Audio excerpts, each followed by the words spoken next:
Today we are doing workshop guide. Workshop is extremely important for the tower. Right upgrades will make your run last way longer and you will become stronger and be able to farm more and go to the higher and higher and higher tiers. So this guide will help you to get the right decision and right priorities so you will progress faster. Sup guys, it's Kosh and let's go straight into it, and we will start with the most important upgrades in all entire game.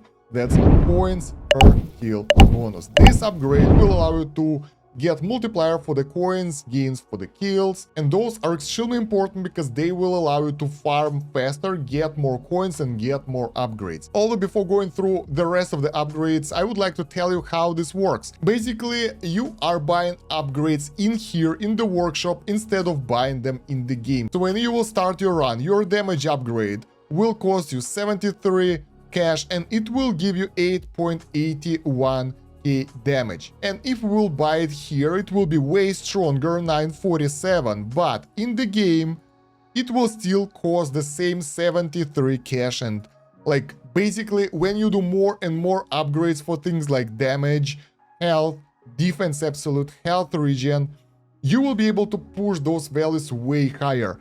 Some upgrades have the limits, like for example defense percentage, it have its cap, and you can buy all of that in the workshop. So when you start the new run like I do here, it will be already purchased and you won't have to worry about that. Or you can get it high enough, like this bounce shot rate for me, that you can easily level it up to the maximum during the run without that much of trouble. I have the same thing with the coins per wave. It's not that important and it doesn't help you that much outside of the early game, so I don't bother with it right now. With that said, you might want to focus on specific things like really important upgrades, but it's still a good idea to level up everything a bit, especially if you have leftover coins from your run, from your important upgrades, because that will make your overall progression easier in the game. So yeah, those will be priorities, but follow them with your own strategy in mind, and eventually after a couple of weeks or month, you will probably max out most things here and won't have to worry about that much. But early game, it's important to get the right upgrades, otherwise you will stall your progression and you will farm so much slower that you will just abandon the game. So what do you start with? You start with the coins per kill and you start with cash per wave. Cash per wave is important because it will jumpstart your run. So in the first 10 or 20 waves, you will get way more cash for your upgrades. Cash bonus is important for mid and long runs, and those are basically the main things for you on this screen. Other upgrades will be unlocked for you as you progress the game and save more coins, and there are different milestones. Some of those are important, like free attack upgrade, interest is pretty good, and recovery is really important for late game. So I advise you guys to take those. For defensive upgrades, you would like to unlock everything up to orb speed. Everything else here isn't that crazy important, but it can be used at the events. And for the attack upgrades, you would like to have everything, and actually even super critical, which is pretty expensive, might help you out quite a lot. The rest of the stuff like rend armor is so expensive that when you will be able to unlock it, you will basically max out the rest of the stuff. The wall is not that important for the newer players, so there is no point buying it early game, so use those points for something more important like your health upgrade. And the enemy level skips is good, but it's still pretty expensive for the new players, so it will be out of your reach for a while. So after you upgrade your cash and coins a bit, if you're just starting out, you'll be running the turtle build, and you would like to focus on two things here. Get some thorn damage and focus on defense absolute for a bit. I don't advise to go very high on it because very soon you will abandon that build and move on to the blender build. By the way, all those builds and other tower guides are linked in this playlist, and there is also a link in the video description and the pinned comment for the playlist and the website where you have the text version of those. But yeah, putting a bit of points here won't hurt anyway, because you'll be able to push further and get more coins. But for the rest of this guide, I will talk about a blender effective HP build, because that's what I'm running right now, and that's what most of you guys are running if you are working on the workshop, right? So what do you need then? The main thing for you will be defense percentage upgrade and health upgrade. Early game, it's really important to get those things up quite a lot. That will increase your survivability, like for a serious amount. Then we have the thorns that will help you to basically take out enemies faster, and you don't really need it that much because you can get to 51% thorns easily during the run, and you don't really need that much more. But if you can afford it, go for it. Lifesteal might have a use. If you put some points into it, it can be pretty cheap at start, but it gets pretty expensive later on. Don't spend coins over there. Knockback, chance, and force is extremely important. It will allow you to push enemies away further into the orbs for your build, so work on them quite a lot, so you will be able to, if not max them out, but get them to really high value during the run. Orb speed and orbs are important, but there is a trick to it. Like, you don't want to get 4 orbs because it's getting pretty expensive, so get 2 or 3 and then buy the rest of them in the run because they will be really cheap. And orb speed will help you, well, to move orbs faster and take out enemies more, so a couple of points here and the rest during the run. As for the rest of the defense upgrade that are available for me right now, they are pretty much useless. Shockwave size, shockwave frequency, landmine chance, damage radius, they're all very useless. I have no idea why this skill is in the game. Maybe later on it will be better because honestly, its cooldown is so high that you can't use it properly. The damage is irrelevant in EHP blender build, so landmines are useless as well. And then we got Death Defy, which is basically a chance. I think it's like 25% chance or 30% chance maximum, and it barely works, so it's very expensive and it's not worth it. At least I think so. So if you are debating if you should get those, don't. They won't help you that much. As I said already, the main usage for those is competing in the events and daily missions. Usually during the events you will get the mission like Death Defy, I don't know, 5 times per run, and I never able to do that. Maximum I do 2, and landmines are really good if there is a mission to use them to take out the enemy. Now let's move on to the attack upgrades. This will be pretty simple. Like for our build, for blender build, you would like to focus not on the damage, although it's important as well, but on the attack speed, because the higher attack speed will allow you to push the enemies away from your base, from your tower, and they won't come close to you and they'll be pushed into the orbs and being killed. So attack speed is really important here. It will just increase the amount of triggered knockbacks and other things, criticals on the attack, so it will also allow you to farm more coins if you get the right cards. So it's must have, and it's one of the best things to work for here. Critical chance and factor, they will help a bit with the damage, so they go after the damage here. And you can spend extra points over here, but don't focus on damaging skills too much. Attack range, don't work at it at all. It's pretty much useless for us because we want to keep our radius of the tower range lower than the orbs range, because if it's kind of the same, you push the enemies too far and they kind of miss the orbs, so we don't want it. Damage per meter though is a really good upgrade for extra damage, so get a couple of points here and you will take out ranged enemies and those defensive enemies with a defensive aura way easier. Now we go to the important upgrades of the attack. Multi-shot, chance, and targets. They go pretty much together with bounce shot because you want both of those available and you want both of those to be working for you. Their priority is pretty medium though, so you don't want to max them out at all costs.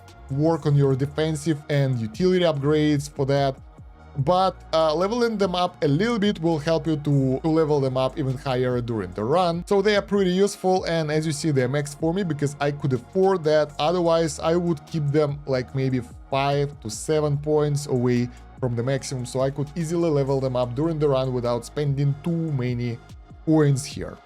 Bounce shot range is pretty expensive, so I don't go that much for it, although it's really useful because it kind of increases the spread of your bounce shot, so you will cover more targets. That means even more knockback basically. Now let's talk about the super crit. I recently unlocked it and it's, as you can see, extremely expensive. I don't really spend that many coins on it because it's like very expensive in game as well.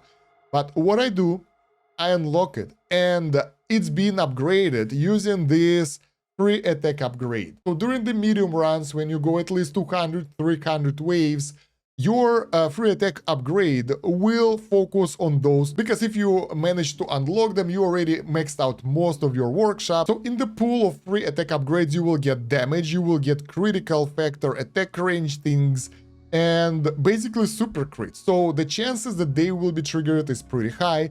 And after that, all of those things will be maxed, and free attack will work on your damage. And that's pretty cool, because that stuff gets really expensive later on, and it's essential for our build anyway, because it's our life leech. So yeah, you might want to put some points into the damage, but I advise the ratio of like 2 to 1, so 2 points into health and 1 point into the damage, or maybe even 3 to 1. So don't work on it that hard, work hard on your health if you are at that stage when everything else is pretty much maxed out. So yeah, I haven't talked that much about those free upgrades because they are pretty cool, and I actually like them a lot, but at the same time they are useful only during the longer runs. If you do like 100 waves, they won't be able to be utilized that much. But for the higher tiers though, if you max them out, they will start working straight away. You don't need to invest cash in them, and they can help you out quite a lot. So I advise you guys to put some coins over there early game, but really focus on them when you can afford it. I would say for me it was around tier 7 or 8 or so. So at that point I maxed them out. A lot of people say interest upgrades are useless, but I actually like them, especially on the higher tiers, because you can just save up your coins, have enough of them in the pool, and then interest will kick in, and it will give you pretty decent amount of cash per wave, and that will help you to build up easier. But it gets obsolete if you do like the longer runs, somewhere around 500 waves or higher. So it's up to you. Honestly, I put some points here from time to time, and I'm pretty cool with that.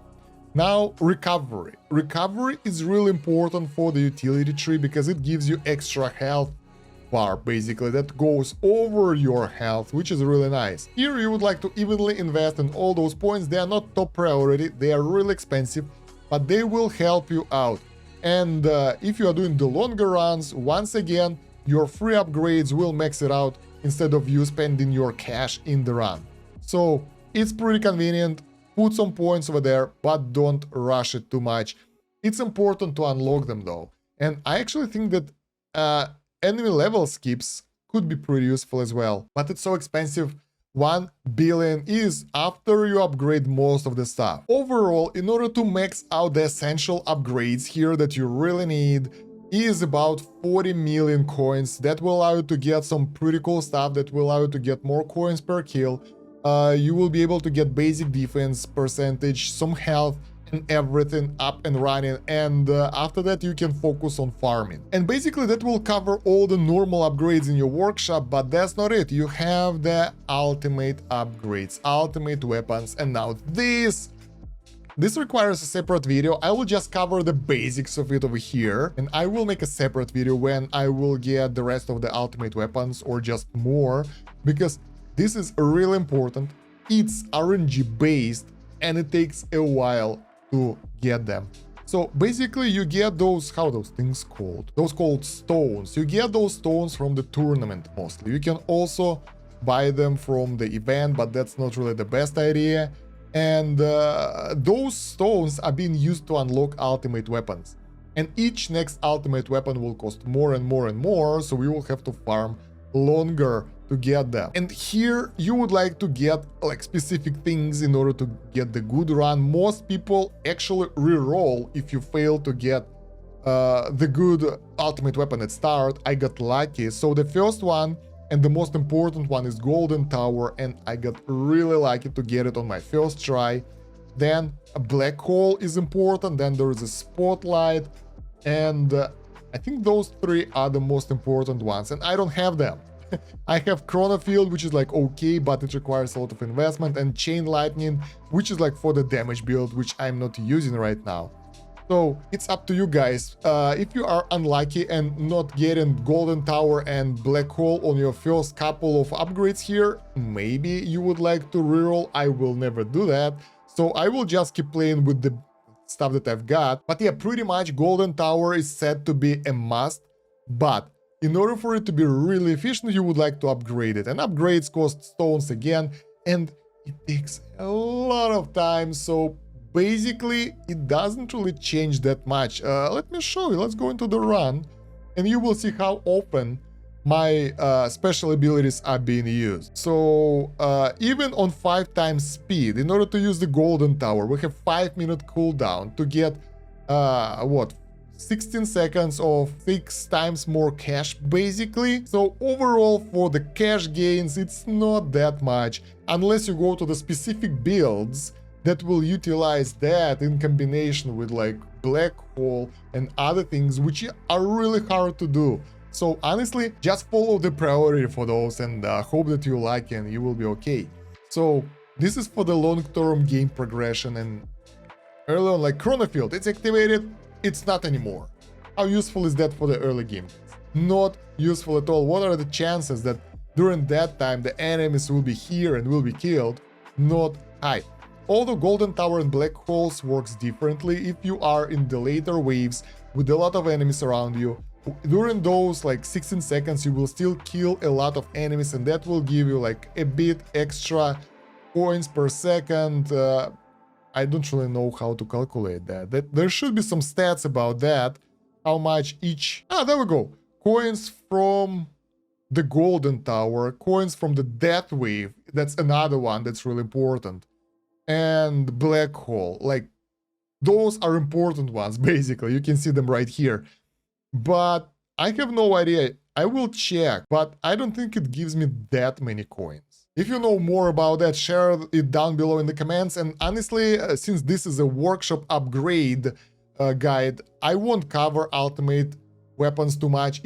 They really require a separate video. They are really complex, and we'll talk about each of them later on in the game, probably when I will finish the article for the website, so I can use that, because it will take forever for me to unlock all of them in the game. Years? Well, at least months. So yeah, to sum it up, focus on the coins upgrade, that's your top priority. Everything else in the utility will help you to get more coins or longer progression during the run. Then your defense upgrades are important for your survival, so you will be able to push to the higher tiers, to the higher waves and all that, and farm more. So they are really important as well. And attack upgrades for your Blender EHP build, not for all the builds, is just a support, because that will just allow you to tag more enemies and get a bit more life leech, because your damage will be pretty much insignificant pretty fast during the longer runs. So yeah, that will be it for the workshop guide for the Idle Tower defense game. And if you get additional tips for the workshop for the new players, or maybe for me, share them down below in the comments. Other than that, check out the video description for all the links, the website, the playlist with the rest of the guides and other info. And like the video, subscribe to the channel, and thank you very much for watching. It's been Kosh. Have a good one. Bye.